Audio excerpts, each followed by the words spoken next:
नमस्कार दोस्तों, आज हम बात करेंगे नए बजट 2025 में जीएसटी के कुछ अमेंडमेंट्स के बारे में, जिसमें कुछ इंपॉर्टेंट चेंजेस किए गए हैं। चलिए देखते हैं क्या पुराने और नए रूल्स में फ़र्क आया है। गवर्नमेंट ने जीएसटी स्ट्रक्चर को सिंप्लीफाई करने के लिए बड़ा स्टेप लिया है। पहले जीएसटी के 4 स्लैब 5, 12, 18 एंड 28 थे, लेकिन अब 28 वाले स्लैब को मिनिमाइज कर दिया गया है ताकि कंज्यूमर पर टैक्स का बर्डन कम पड़े। 28% वाले स्लैब को सिर्फ लग्जरी और सिन गुड्स जैसे कि सिगरेट्स, एक्सपेंसिव कार्स पे ही 28% का टैक्स कंटिन्यू किया जाएगा। तो इसका मतलब क्या है आपके लिए? सिंपल है, कॉमन इलेक्ट्रॉनिक, होम अप्लायंसेस और कुछ प्रोसेस्ड फूड पे जो टैक्स कम किया गया है, मतलब ये चीज़ों पे सस्ती हो सकती हैं, लेकिन लग्जरी आइटम्स पे अभी भी ज़्यादा टैक्स लगेगा। Reversal of ITC in case of credit notes. पहले सप्लायर अपने आउटपुट टैक्स लायबिलिटी को कम कर सकता था अगर रिसिप्टेंट ने टैक्स रिवर्स नहीं भी किया होता। तो next point comes reversal of ITC in case of credit notes.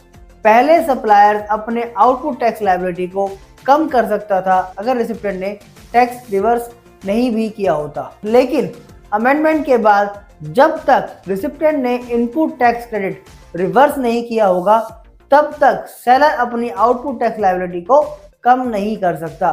Next point comes section 107 subsection 6 and section 112 subsection 8 about appeals. पहले अपीलेट अथॉरिटी और अपीलेट ट्रिब्यूनल में जाने के लिए 10% सीजीएसटी और 10% एसजीएसटी ऑफ डिस्प्यूटेड अमाउंट देना पड़ता था एज ए प्री डिपॉजिट, जो कि टैक्स अमाउंट पे कैलकुलेट किया जाता था। मींस जिन केस में सिर्फ पेनल्टी की डिमांड है, वो अपील में जीरो डिपॉजिट देकर जाने का लूप होल था।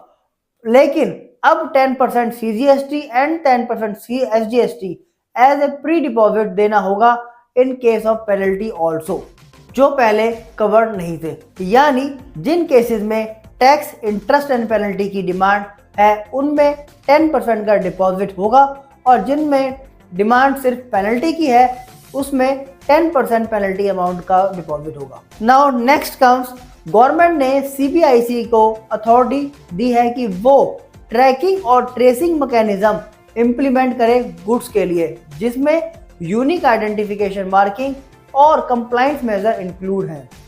अगर सेक्शन 148A वायलेट किया गया तो सेक्शन 122B में पेनल्टी लगेगी, और अगर सेक्शन 148 वायलेट किया तो सेक्शन